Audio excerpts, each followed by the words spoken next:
Hi everyone, welcome back my channel. ఈరోజు మనం సైకాలజీకి సంబంధించిన చట్టాల గురించి చూస్తున్నాము. ఇంతకుముందు బాలల హక్కుల చట్టం గురించి మనము ఒక వీడియో అయితే చేయడం జరిగింది. దాని తర్వాత ఉండేది ఆర్టీఐ చట్టం. ఆర్టీఐ చట్టం అంటే ఏంటంటే సమాచార హక్కు చట్టము. ఈ సమాచార హక్కు చట్టం అనేది 2005లో రావడం జరిగింది, అమలు అవ్వడం జరిగింది. ఆర్టీఐ అంటే ఏంటంటే రైట్ టు ఇన్ఫర్మేషన్. ఆర్టీఐ యొక్క ఫుల్ ఫామ్ ఏంటంటే రైట్ టు ఇన్ఫర్మేషన్. ఆర్టీఐ చట్టం అంటే అసలు ఏంటి అంటే ప్రభుత్వ సంస్థలు లేదా కార్యకలాపాలు మరియు నిర్ణయాలు వాటి యొక్క పనితీరు మరియు ఖర్చుల గురించి ప్రజలకు సమాచారం తెలుసుకునే హక్కును ఇచ్చే చట్టమే ఆర్టీఐ. అంటే ప్రభుత్వ సంస్థలకు సంబంధించిన లేదా కార్యకలాపాలకు సంబంధించిన విషయాలన్నింటినీ కానీ లేదా వాటి యొక్క నిర్ణయాలు మరియు వాటి యొక్క పనితీరు, వాటికి అయిన ఖర్చులు, వాటి గురించి ప్రజలకి ఎలాంటి విధమైన సమాచారం కావాలన్నా కూడా వాటిని తెలుసుకునే హక్కు అనేది కలిగి ఉండడమే ఈ ఆర్టీఐ చట్టం అని చెప్పి అంటారన్నమాట. ఈ చట్టం అమల్లోకి ఎప్పుడు వచ్చిందంటే అక్టోబర్ 12, 2005 నుంచి ఈ చట్టం ఆర్టీఐ చట్టం అనేది అమల్లోకి రావడం జరిగింది. భారత రాజ్యాంగంలో ఆర్టికల్ 19(1)(a) ప్రకారం ప్రజలకు సమాచారం పొందే హక్కు అనేది ఉంది. ఆర్టికల్ మన రాజ్యాంగంలో కూడా పడిందనమాట. అంటే ఆర్టికల్ 19(1)(a) ప్రకారంగా ప్రతి భారత పౌరులందరికీ కూడా ప్రతి ఒక్కరికి కూడా సమాచారాన్ని పొందే హక్కు అనేది కలిగి ఉన్నారనమాట. ప్రపంచంలో తొలిసారిగా ఈ సమాచార హక్కు చట్టం చేసిన దేశం ఏమిటంటే స్వీడన్. మొట్టమొదటిసారిగా మన ప్రపంచం అన్ని దేశాలలో కూడా ఏ దేశం సమాచార హక్కు చట్టాన్ని ముందుగా చేసింది అని చెప్తే స్వీడన్ అనే దేశము ముందుగా ఈ సమాచార హక్కు చట్టాన్ని తీసుకురావడం జరిగింది. మన భారతదేశంలో 1776లోనే 57వ దేశంగా భారత్ ఈ చట్టాన్ని తీసుకొని వచ్చింది. ఈ చట్టం అనేది భారతదేశము మనకి 1776లోనే తెలియజేయడం జరిగింది. అంటే ఈ చట్టం తీసుకురావాలి అని చెప్పి ఒక ప్రతిపాదన అయితే చేయడం జరిగింది. అది ఎన్నో దేశంగా అంటే ఫస్ట్ దేశం వచ్చేసి స్వీడను, మన భారతదేశం ఎన్నో దేశము అంటే 57వ దేశంగా ఈ సమాచార హక్కు చట్టాన్ని తీసుకురావడం జరిగింది. ఈ సమాచార హక్కు చట్టాన్ని 1776లో తీసుకుని వచ్చినా కూడా అది పార్లమెంటులో ఎప్పుడు ఆమోదాన్ని పొందింది అంటే మే 11, 2005 పార్లమెంటులో సమాచార హక్కు చట్టం అనేది ఆమోదం అనేది పొందడం జరిగింది. ఆ తర్వాత జూన్ 15వ తేదీన 2005లోనే జూన్ 15వ తేదీన రాష్ట్రపతి చేత ఆమోదం అనేది పొందిందనమాట. ఆ తర్వాత 2005లోనే అక్టోబర్ 12 నుంచి ఈ సమాచార హక్కు చట్టం అనేది అమల్లోనికి వచ్చింది. భారత్ అనేది ఈ సమాచార హక్కు చట్టాన్ని 57వ దేశంగా ఏ సంవత్సరంలో ఈ చట్టాన్ని తీసుకుని వచ్చింది అంటే 1776 అని చెప్పాలి. సమాచార హక్కు చట్టం అనేది ఎప్పుడు పార్లమెంట్లో ఆమోదం పొందింది అంటే మే 11, 2005. అదేవిధంగా ఈ సమాచార హక్కు చట్టం అనేది రాష్ట్రపతి చేత ఎప్పుడు ఆమోదం పొందింది అంటే జూన్ 15, 2005 అనేసి ఉంటుంది. తర్వాత ఈ సమాచార హక్కు చట్టం అనేది ఎప్పుడు అమలులోకి వచ్చింది అంటే 2005 అక్టోబర్ 12 నుంచి సమాచార హక్కు చట్టం అనేది మన భారతదేశంలో అమలులోనికి రావడం అనేది జరిగిందనమాట. ఈ ఆర్టీఐ చట్టం యొక్క లక్ష్యాలు చూసుకున్నట్లయితే ఎందుకోసము ఈ ఆర్టీఐ చట్టము అని చెప్పి అంటే పారదర్శకత కలిగి ఉండడము. అంటే అన్ని రకాలైన బాధ్యతలు, అన్ని రకాలైన వివరాల గురించి ప్రజలకు పారదర్శకంగా ఉండడానికి ఈ ఆర్టీఐ చట్టం అనేది ఒక లక్ష్యంగా ఉందన్నమాట. జవాబుదారీతనము, ఎవరు ఏ ప్రశ్నలకి అడిగినా కూడా, ఎవరు ఏ సమాచారాన్ని పొందాలనుకున్నా కూడా వాళ్ళకంతా కూడా జవాబుదారీతనంగా ఉండడానికి కోసం.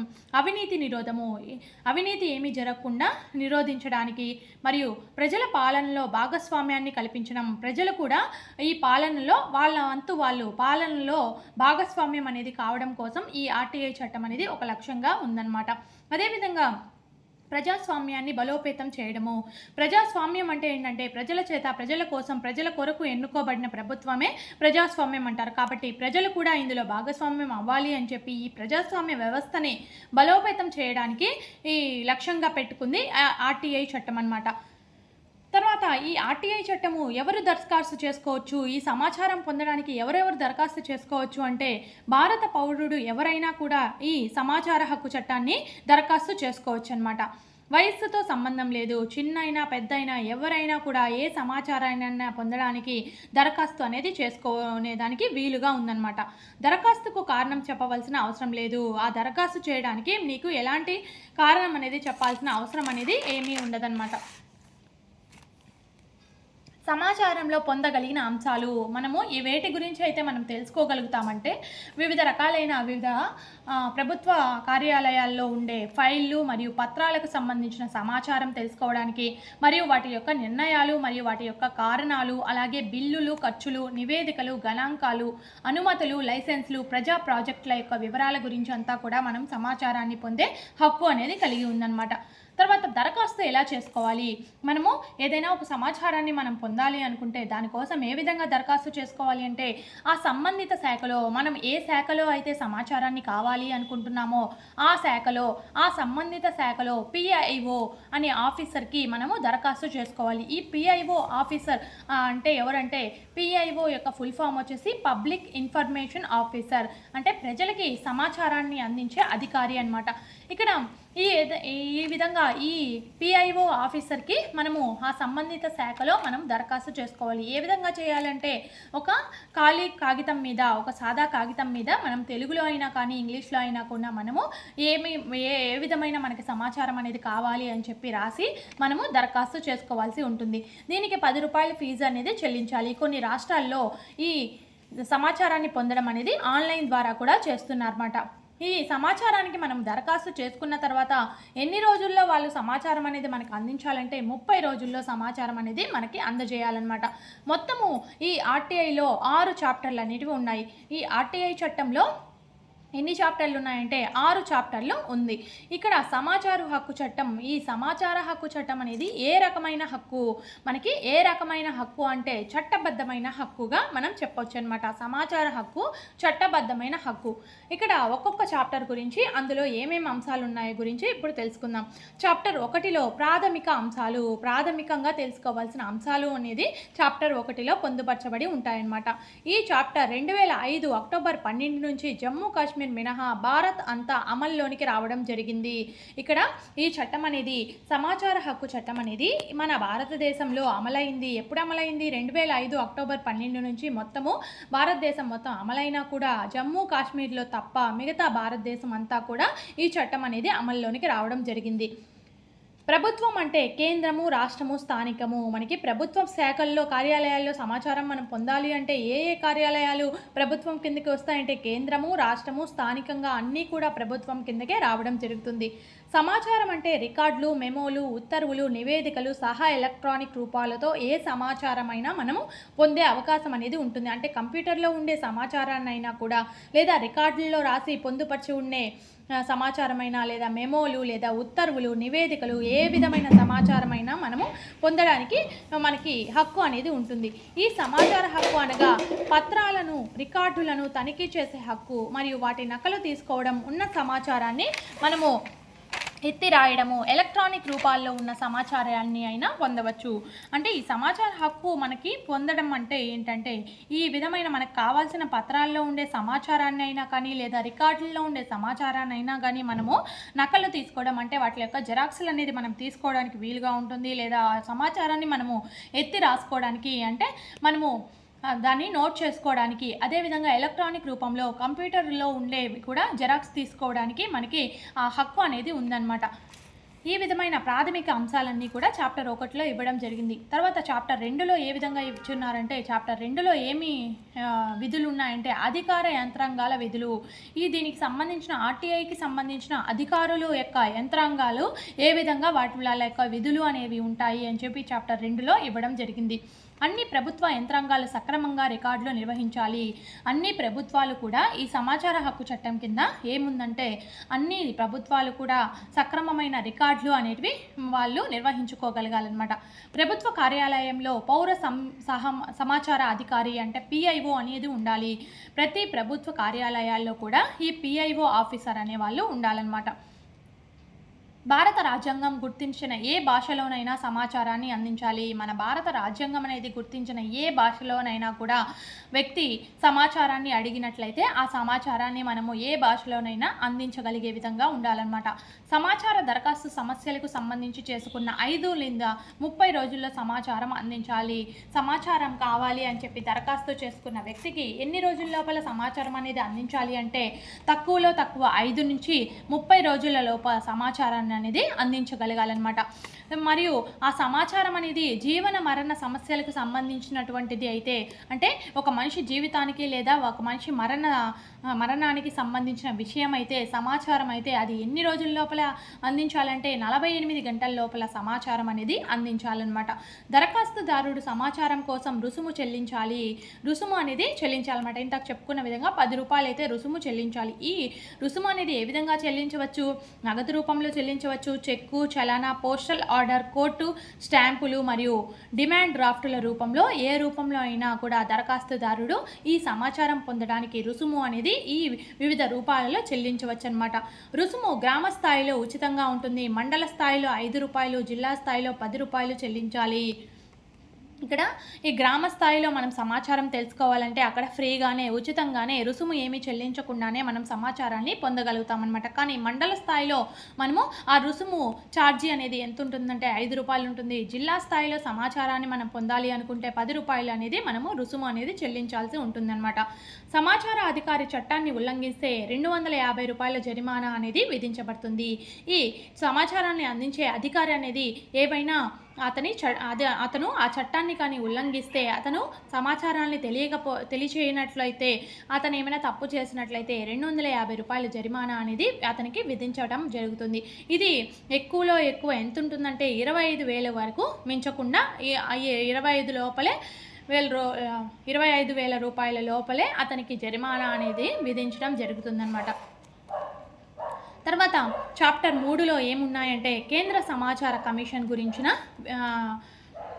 విధులు అనేటివి ఇందులో ఉంటాయన్నమాట. కేంద్ర సమాచార కమిషన్ చేసే పనులు ఏంటంటే, కేంద్ర సమాచార కమిషన్ను 2005 అక్టోబర్ 12న ఏర్పాటు చేశారు. మనకి ఈ ఆర్టీఐ చట్టం ఎప్పుడు అమల్లోకి వచ్చిందంటే 2005 అక్టోబర్ 12న అమల్లోకి వస్తే, తర్వాత రోజు 13వ తేదీన ఈ కేంద్ర సమాచార కమిషన్ని ఏర్పాటు చేయడం జరిగింది. ఇందులో ఎంతమంది సభ్యులు ఉంటారంటే 10 మందికి మించకుండా సభ్యులు అనేవాళ్ళు ఈ కేంద్ర సమాచార కమిషన్లో ఉండడం జరుగుతుంది.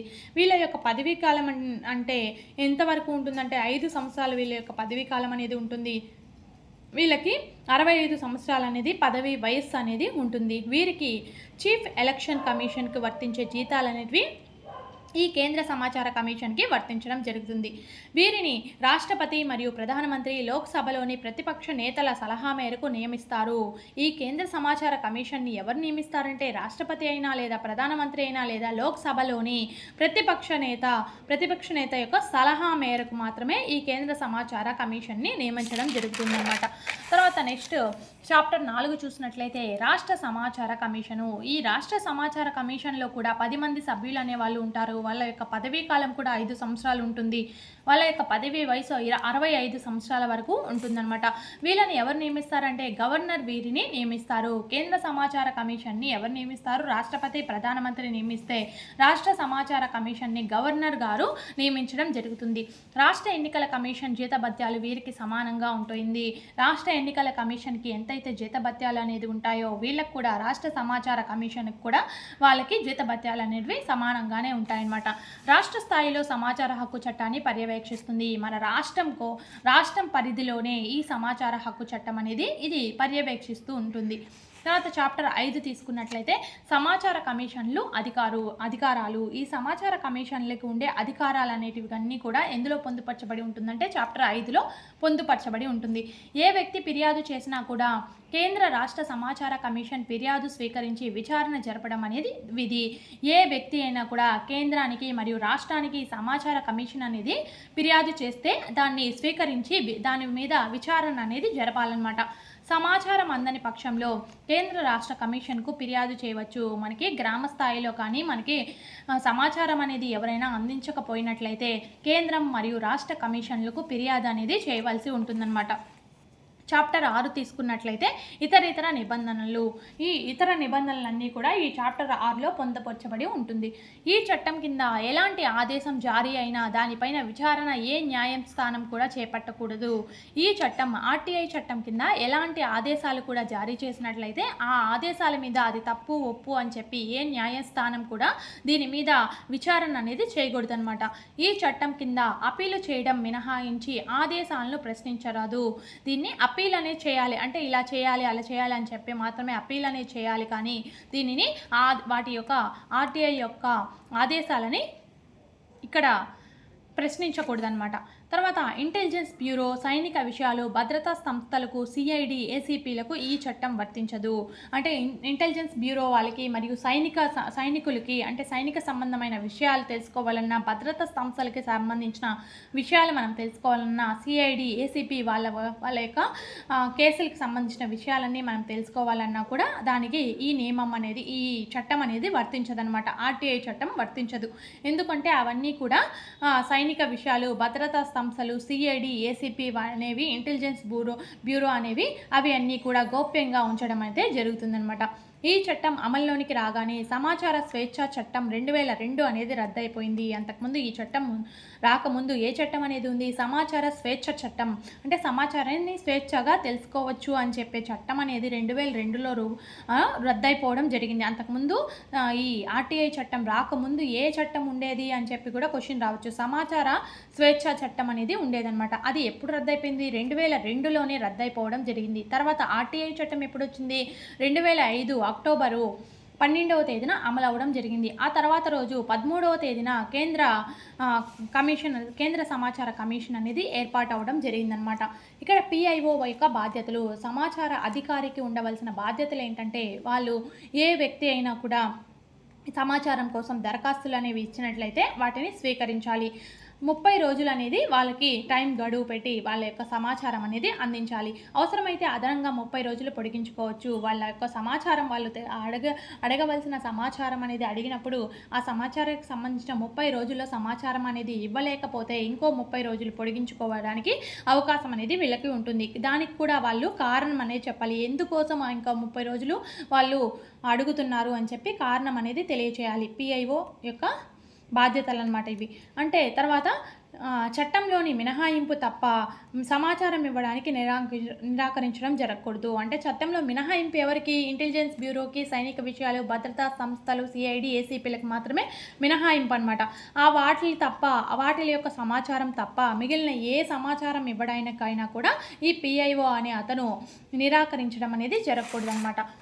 తర్వాత అప్పీల్ అనేది ఏ విధంగా చేసుకోవాలి మనము అని అంటే, దరఖాస్తు చేయాలనుకున్న పౌరుడు ఫస్ట్ అతనికి కానీ సమాచారం రాకపోతే ఏం చేయాలి? 1వ అప్పీల్ అనేది చేసుకోవాలి. ఫస్ట్ ఒక అధికారి దగ్గర అప్పీల్ అనేది 1వ అప్పీల్ చేసుకున్నప్పుడు అతనికి 30 రోజులు అనే టైం అనేది ఉంటుంది. ఆ 30 రోజుల్లో కూడా అతనికి సమాచారం అనేది రాకపోతే మళ్ళీ 30 రోజులు పొడిగించుకునే అవకాశం ఉంటుంది. కానీ ఆ 30 రోజులకు కూడా అతను అధికారి సమాచారం అనేది తెలియచేయకపోతే తర్వాత కేంద్ర రాష్ట్ర సమాచార కమిషన్కి 2వ అప్పీల్ అనేది చేసుకోవడానికి వీలుగా ఉంటుందన్నమాట. ఆర్టీఐ చట్టము మరియు ప్రజల శక్తి. సమాచారం తెలుసుకోవడానికి ఒక హక్కు మాత్రమే కాదు, మన బాధ్యత కూడా. మన సమాచారం అనేది మనము తెలుసుకోవడానికి మన హక్కు మాత్రమే కాదు, అది మన యొక్క బాధ్యత కూడా. అంటే దేని గురించి అయినా కూడా ప్రభుత్వానికి సంబంధించిన ఏ నిర్ణయాలు లేదా లైసెన్స్లు వాటి గురించి అంతా కూడా మనం తెలుసుకోవడానికి మన బాధ్యత అన్నమాట. ఆర్టీఐ చట్టము ప్రజలకు పారదర్శకత పాలనకు బలమైన ఆయుధము. పారదర్శకత పాలన అంటే ఏమీ గోప్యంగా లేకుండా పరిపాలనలో ఎలాంటి అవినీతి లేకుండా ఉండడం అనేది ఈ ఆర్టీఐ చట్టం యొక్క బలమైన ఆయుధంగా మారింది. అంటే ఏ విధమైన సమాచారం అయినా కూడా ఎటువంటి నిర్ణయాలన్నీ కూడా ప్రజలకు తెలియజేసే విధంగా పారదర్శకంగా ఈ పాలన అనేది ఉంటుందన్నమాట. ఏ చట్టం కింద? ఆర్టీఐ చట్టం కింద పారదర్శకత పాలన అనేది ఉంటుంది. అవినీతి, అక్రమాలు, దుర్వినియోగాలను అరికట్టడానికి ఆర్టీఐ ఉపయోగపడుతుంది. ఏదైనా ఒక అవినీతి అనేది జరిగినట్లయితే ఈ సమాచారం పొందడం వల్ల మనము ఆ అవినీతిని అరికట్టడానికి వీలుగా ఉంటుంది. అవినీతి, అక్రమాలు, దుర్వినియోగాలు అనేవి అరికట్టడానికి ఈ ఆర్టీఐ అనేది చట్టం అనేది మనకి ఉపయోగపడుతుందన్నమాట. ఆర్టీఐ అవగాహనతో అడుగు, సమాచారంతో ఎదుగు. ఈ విధంగా సమాచారం అనేది మనం తెలుసుకోవడం అనేది మన యొక్క బాధ్యతగా మనం గుర్తించి ఎటువంటి ప్రభుత్వ సంస్థల్లో అయినా కూడా మనం ఎలాంటి సమాచారం అయినా కూడా మనం పొందవచ్చు. చట్టం యొక్క మినహాయింపు తప్ప మిగిలిన ఏ సమాచారం అయినా కూడా మనం పొందడానికి మనకి హక్కు అనేది ఉంది. అలాగే మన బాధ్యత కూడా అది. ఇంతటితో ఆర్టీఐ చట్టం యొక్క పూర్తి విషయం అనేది ఈ వీడియో ద్వారా తెలుసుకోగలిగాము. తర్వాత నెక్స్ట్ ఆర్టీఐ చట్టం గురించి నెక్స్ట్ వీడియో ద్వారా తెలుసుకోబోతున్నాం. నా వీడియోలు కనుక మీకు నచ్చినట్లయితే లైక్ చేసి అలాగే షేర్ చేయండి. ఎవరు కానీ చూస్తున్నారు కానీ లైక్ అయితే చేయట్లేదు. మీకు నచ్చినట్లయితే ఖచ్చితంగా లైక్ చేయండి. ఈ తర్వాత నెక్స్ట్ వీడియోలు చేయడానికి నాకు కొంచెం ఎంకరేజ్మెంట్గా ఉంటుంది. నా వీడియోలు మీకు అర్థమవుతున్నట్లయితే కామెంట్ కూడా చేయండి. అలాగే సబ్స్క్రైబ్ చేసుకోండి. Thank you for watching.